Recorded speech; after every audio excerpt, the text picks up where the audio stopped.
ہمارے خداوند یسوع کی انجیل مقدس لوکا کے مطابق اس کا پہلا باب 46 سے 56 آیات تک۔ اس وقت مریم نے کہا، میری جان خداوند کی بڑائی کرتی ہے اور میری روح میرے نجات دینے والے خدا سے خوش ہوئی، کیونکہ اس نے اپنی بندی کی پست حالی پر نظر کی۔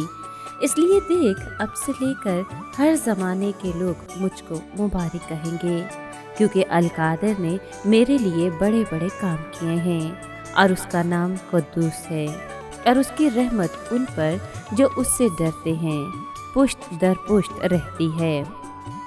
اس نے اپنے بازو سے زور دکھایا اور ان کو جو دل کے قیاس سے مغرور ہیں پراگندہ کر دیا۔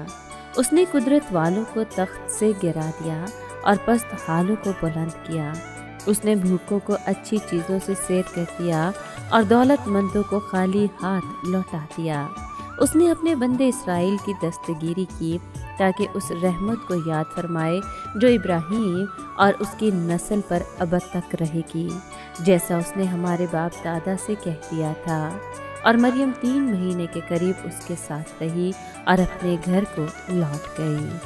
پاک کلام کے پڑھے اور سنے جانے پر خداوند کی برکت ہو، خدا کا شکر ہو۔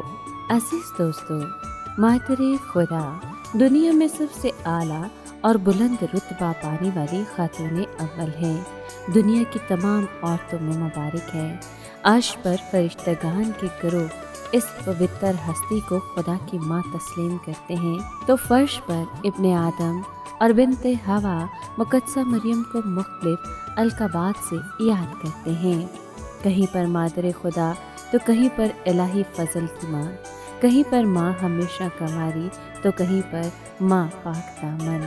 مقدسہ مریم وہ دروازہ ہے جہاں سے گزر کر ہم باپ کا فضل حاصل کرتے ہیں، ہم باپ کی قربت پاتے ہیں۔ جبرائیل فرشتے نے ناصرت کی کنواری مریم کو سلام کر کے خدا کا نجات بخش پیغام سنا کر ایک عام گھریلو عورت ناصرت شہر کی دوشیزہ کو دور جہانوں کی عورتوں میں مبارک اور تمام اولیاء کرام سے ممتاز رتبہ عطا کیا۔ فرشتے کے سلام کو قبول کرنے سے اب مقدسہ مریم عام عورت نہیں رہی، بلکہ وہ خدا کے فضل سے معمور ہو گئی ہے۔ وہ تمام عورتوں میں مبارک ٹھہرائی گئی ہے جو خدا کے بیٹے کی ماں ہے۔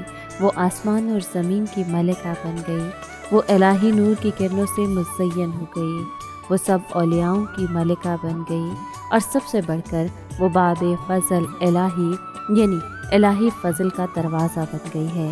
وہ ایسا محبت کا دروازہ بن گئی ہے جہاں سے گزرے بغیر ہم خدا کا فضل نہیں پا سکتے۔